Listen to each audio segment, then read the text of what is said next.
আচ্ছা কোনছে আল্লাহ বড় না মানুষ বড়? ধরো গাদা, তুই কার হাতে কার জোড়া দেশ? কুড়ায় আল্লাহ আর কুড়ায় মানুষ। যেটা কবার কইছে ওইটা কন। আল্লাহ বড় না মানুষ বড়? আল্লাহই তো বড়। আল্লাহ বড়, তাহলে আল্লাহর কথা না হইনা মানুষের কথা শুনেন কে? কি কইতাছস?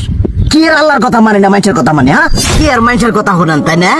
আমনে যে ওই দিনকে ডায়াবেটিসের রোগ নিয়ে যে হাসপাতালে গেলেন, ডাক্তার আপনার কত কিছু খাবার না করলো, সব কিছু না খাই এখন চলতেছেন, তাহলে আল্লাহ যে আপনারে কইছে যে হারাম খাবার না, সুদ খাবার না, কই আপনি তো কাম কাজ বাদ দিয়ে এলাকার মধ্যে টাকা পয়সা না গায়ে খালি ওইলে দিয়েই খান, নিজেরা টিয়াও হালাল ভাবে কামাই করেন না, ওই সুদ তো না কয়টা টিয়া করে লাভ আহে ওইলে দিয়ে দিয়ে চলে না, পেটা বড় বানাইছেন।